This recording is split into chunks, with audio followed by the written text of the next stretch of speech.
ñu ànd Cheikh Abdoulaye Sow Dabar Germaine Dior. mu di benn bis ku nekk ak wooteem muy homme politique wala mouvement waa M23 di leeral ñu ne ñoom nekkuñu ci concurrence wala compétition ak kenn. fii amul concurrence amul mënut a am d'ailleurs kër gaa ngi nii ana yéen tamit kër gaa ngi nii kër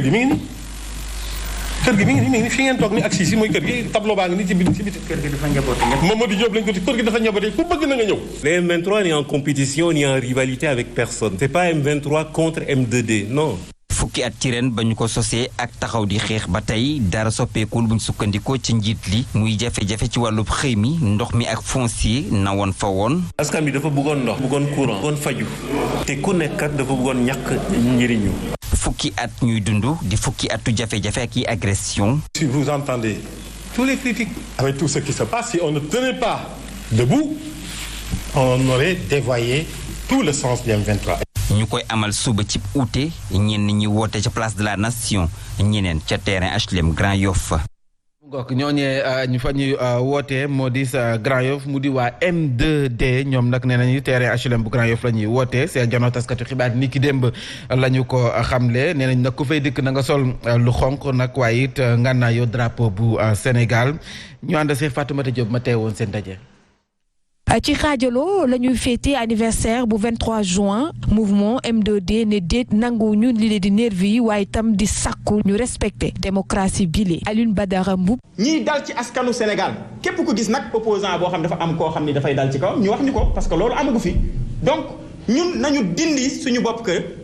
garde rapproché ak nervi ñoo yam Macky Sall ay nervi la yor ñoo xam ni dañoo ñëw uniquement pour humilier ay nit ci boobu moom mi ngi am sécurité am. et loolu lañu ni ñun dafay dakk ci xaajaloo bi nag M2D di indi ay leeral. esprit bi nga xam ne nii moom mooy 23 juin. actuellement M2D moo ko porté et loolu ku mu neex nag nga woote ko ku mu neex nga woote feneen mais ñun li ñu amal solo actuellement mooy suba dinañu démontrer à la face du monde et du Sénégal que M2D est investi actuellement de la responsabilité bi nga xam ni moom mooy défendre la démocratie sénégalaise. mouvement M2D nam amal manifestation bi ngir wane seen doole naka noonu it sàkku ci askan wi ñu sol mbubu yu xonk ci fàttali manifestation bi préfet bu Dakar autorisé na ko.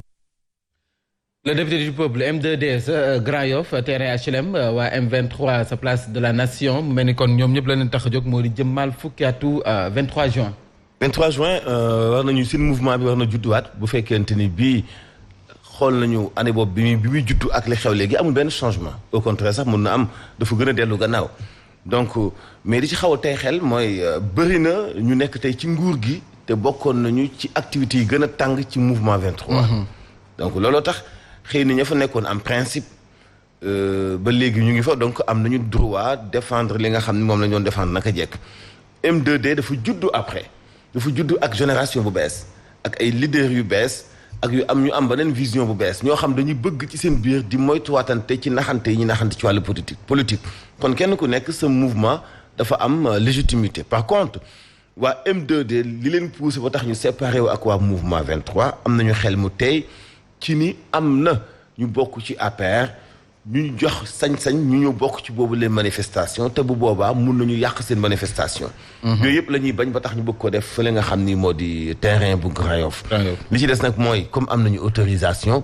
nga way takk der yi jël seen ay responsabilité sénégalais bi boo amee autorisation fu ko neex am na sañ-sañu dem fa def manifestation et puis ku manifesté wu jamono ji sax kañ ngay manifesté Sénégal ak coono gi fi nekk Sénégal ak lompoñ gi fi nekk non seulement ne serait-ce que mu nekk nervi yi kese jaar na def manifestation pour lancer benn message njiitu réew mi ni ko lii di am ni boo ko dakkalu fu mu jëmal Sénégal baaxul sans compter dënnu Sénégal yi xam nga président dafa génn ni ndaw ñi dégg naa comprendre naa seen message mais est-ce que bi mu ko comprendre est-ce que mun na ko décortiquer pour mën ko consommer loolu mooy problème bi parce que situation bi amul benn jéegu amul benn amélioration xale yi ñu fi digg ak néew liggéey ñu ngi leen ko dig ci wàllu tabax ay pavage jëmbat ay garab ñi ci des ñu dig leen ko ci dugal leen ci police wala gendarmerie ci wàllu ay nervi yu ñu bëgg a setal woowu law doxalin soppiwul dara au contraire dafa gën a wan Sénégal ni leen seen ëllëg mu ngi ci danger bu doy waar kon faaw ñu manifester pour dénoncer ce qui se passe au Sénégal. voilà Birahim Touré sànq Siré mu ngi koy wax ani lan moo desati ci M23 ndax jarati na continuer di jëmmal am dañoo war a dem waa M2D rester continuer li nga xam ne moom mooy xeex bi. waaw mais xam nga dañu doon wax wàllug esprit sànq Ahmed mu ngi koy wax ku mel ni Alioune Tine bokkoon ci wala nekk ci figure emblématique yu mouvement bu 23 juin en 2011 ci benn journal je pense l'Observateur li muy wax mooy on a fait du surplace ou pire régressé fa ñu nekkoon jóguñu fa wala sax dañoo gën a dellu ginnaaw la xewoon 2011 ak la xew tey est-ce que am na différence bi ñuy wax naan esprit 23 juin ak yu ni mel dafa am contenu boo xam ne dañ ko joxoon le 23 juin en 2011 avant politique yi c'était d'abord askan wi la woon te xam nga dañu naan 23 juin mais la veille du 23 juin le 22 juin fu mel ni Daniel Brottier place de l'Indépendance mais les gens du mouvement Y en a marre fa lañ leen jàppee di leen dóor di leen sànni lacrymogène et c'était la veille du 23 juin c'est-à-dire que y avait quelque chose qui couvait ñu tàmbali ko déjà le 21 le 22 ba aboutir ci le 23 juin mais ci lu jëm ci wàllu 23 juin boobu esprit bi fi amoon askan wi jiitu après politique yi ñëw fekk leen fa on a vu l'acte bi nga xamee ni moom la Cheikh Bamba Dièye def ko ci buntu assemblée nationale ceene boppam ci buntu assemblée nationale am ay image ak ay presse bi tamit lu mu ci joué parce que di jàllale yenn information ba indi benn soulèvement populaire boo xamee ni li Yoro Dia di wax ce n'était pas une révolution c'était une révolte ponctuelle ci benn situation ci benn coow loo xamee ne amoon na muy wàllu car bloquant ticket présidentiel ak yeneen mais aujourd'hui est-ce que am na changement ci li xewoon 2011 ak li xew jamono ji 2021 bi ñu ne ci diggante bi est-ce que bonne gouvernance am na fi c'est une question est-ce que mbirub ay troisième candidature troisième mandat leeral nañ ko c'est une question est-ce que lu jëm ci wàllu askan wi nu muy nekkee nu muy dundee am na évolution c'est une question insécurité bi on en parle encore ba ci li nga xam ne xew na ci dans un village ci benn sage-femme bu ñu doon jéem a violer jamate kook yeneen ak yeneen ak ce sont autant de questions yoo xamee ni réponses yi nag amaguñu ko maintenant nag est-ce que am na évolution entre 2011 M23 boobu ak aujourd'hui 2021 bi ñu nekk mais ay la yëwan M2D ak beneen mouvement bu jóg taxaw ne ni dañuy revendiquer li xewoon 2011 dañuy revendiquer changement 2011 bi amoon indiwaat ko 2021 mais ils en ont le plein droit maintenant nag M23 bi fi nekk actuellement te am ay politique yoo xam ne ñoom ñoo ci laxasu comme M2D nu mu amee ay politique yu ci laxasu nañu delloo lépp askan wi parce que askan wi moo nekkoon à l'origine de la révolte de 2011. mu ngoog moo tax sax 23 juin bi dañu koy jëmmal sa réewum États-Unis activiste bi de Ousmane Tounkara nee na doxum ñaxtu lay amal bu fukki waxtoo benn jotee waxtu bi nga xam ne fii ci réewum Sénégal si la ñu war a amal seen a doxub ñaxtu la ñu sa jublu moo di fàttali njiitu réew mi président Macky Sall nekkoon rek mu respecté suñu constitution waaye it ak yelleefu doomu aadama ngalla waaye na ko respecté ñu teew lay kàddu wax Mohamed Seydi. dañu bëgg rek génn pour ñaxtu ak respect ak njëkk ak teraanga ci li nga xam ne moom la ñu suñu constitution may muy wax li nga xam ne moom moo ñu naqari ci Sénégal te aussi ñu bañ a salfaañe li nga xam ne moom mooy suñu démocratie parce que c'est très important pour ñu xam ne que démocratie moom mooy di doxal réew dañu bëgg tey Sénégal fi mu toll li nga xam ne xeexoon nañ ko 2011 23 juin buñ ko xeexaat kii fi nekk tey temps jot ak jàmm ak salaam mu jël réew mi teg élection yu jaar yoon keneen ku man sa morom daan jël réew mi doxalaat comme ni mu waree. ñoo ndax bi la yoon koo xam ne nii ndaw la bi manifestation yi amee 23 juin 2011 dafa wàccoon sa mbedd ma moonte de bokkul woon ci benn parti politique bokkul woon société civile ndaw la rek bu amoon lu ko metti taxoon mu wàcc si mbedd mi te nee na tey jii te bu jaree mu wàcciwaat te bu amee lu ko metti dafay wàcciwaat moom Maxu Mandela lay wuyoo ñu teewlu ay kàddoom. li ñu génne woon le 23 juin mooy ñu génne woon jeunes yi mois de mars bi xeex injustice ñun li ñu dal li ñu motivé woon ñun amuñu woon parti politique moment boobu noonu on était militant d'aucun parti politique même mouvement Y en a marre sax duggaguñu woon noonu ñun ba ñuy dem ñi ñu àndaloon ñu ci bëri xamuñu sax Y en a marre donc dañu gis ne injustice la ñu nar a teg moom la ñu nar a forcer jàll te laaj na ko te li tax lii du jàll mooy lan ku ci nekk faire un don de soi sacrifier sa bopp pour le devenir de ce pays là et ce pays là le mérite gis nga ñun suñu engagement 23 juin man de mën naa la waatal ne ces jeunes là sont 1000 fois plus engagés que moi te xam naa ne bu dee ñun ñoo ci pare woon teg suñu bakkan ñu ñeme pour teg ko ëpp coowal 23 juin laaj bi daal di samp ani kan mooy borom moo xam M2D la wala M23 lu mu ci manti doon tey ji ñaari manifestation lañu si amal mu mel ni kon faw ñu def cax taxaw seetlu ngir xam ani fan la ñu koy féetale ñu ànd Seex Fatla Mbay Diop. 23 juin 2011 doon bés boo xam ne Sénégal du ko fàtte ci histoire Sénégal ndax nag ñu bari woon ci askan wi dugaloon ci seen loxo moo xam politique la société civile la rawatina askan wi nga xam ne dañoo jóg ni ki benn say ngir rek tax Abdoulaye Wade mi fi nekkoon daal di dellu ginnaaw ci lu jëm ci ñetteelu mandaawam jamono ji nag politique yi di daal di revendiquer kenn ku ne lii di M23 comme mu mel ni ne ñoo ko moom mouvement M23 ca wet ga M2D ca geneen wet ga kenn ku ne jàpp ne yaa ci gën a yay am na nag ay figure yu mag yoo xam ne tey jii ñoom ñoo tàmbalee processus bi laata 23 juin ba ñu yegg ci ndam loolu ñu bëggoon waaye nag xeex bi fu mu toll dafa fekk ne askan wi dañ ci dugal seen loxo loolu te it car bloquant bi gënoon leen xiir ginnaaw ba nga xam ne askan wi boole woon nañu ay jafe-jafe yu bari yoo xam ne ñu ngi ko doon dund ñi nga xam ne nag ñoo dugaloon seen loxo ci M23 boobu ndax ñoom mën nañu aaki moo M23 boobule te it lan moo des ci mouvement M23 bu fekkoon ne jotoon naa tàmbalee tas ak ñi nga xam ne nag ñoo fa génn dem wuyu ji nguur ju bees ji nguur gi nga xam ne bokkoon na ca mouvement boobule te lu taxoon ñu teg fi M23 wute nax loolu li ko téye jamono ji ba tax kenn ku ne jàpp ne rek mbir mi sa yëf la. combat bu 23 juin 2011 ak réussite ba sa amoon waa M23 ñoom moom mérite bi am M2D jamono ji ak fukki at ci ginnaaw ñoom moom paternité bi ban jàngat nga ciy def le député du peuple. foog naa ne ñoom ñëpp ñoo bokk benn objectif. benn but bu tax ñu jóg bu fekkee sincérité am na ci ñaari groupe yëpp. mais fi nekk man ci biir groupe yi dama dul am confiance à 100%. moo tax sama bopp dong lay gëm comme ni ko Maxu Mandela waxee woon. ñun 23 juin Birahim xam na ci dara moo nekkoon rédacteur en chef. bis bu am solo la ci dafa marqué wu ci ñun. bokk nañ ci rédaction yu jëkk a toog le 22 juin. à 22h ne lànk leen bu car bloquant am. dem leen assemblée nationale. et liggéey yu am solo yu ñu ci defoon ñun dañ ko dund du début à la fin fekk ñu doon soog a lancé wu ci milieu médiatique bi donc xam nañu ci biir nax yi xam nañu ci biir ñi gëmul woon la ñu doon xeex xam nañu ci biir ñi ci doon am lu ñu doon ut xam nañu ci biir ñi nga xam dañoo bëggoon takkal Sénégal yi ay Sénégalais yi di xool fi leen neex donc ku nekk mën nañu ci décortiquer li ci nekkoon sa taxawaay bi ñu soog a commencé 23 juin. héros benn bi ñu ci xamoon bu passé politique mooy Alioune Tine parce que bul fàtte ni dafa nekk victime d'une agression ñu agressé bu bon bu metti ci la nag ndaw yi soog a fippoo nag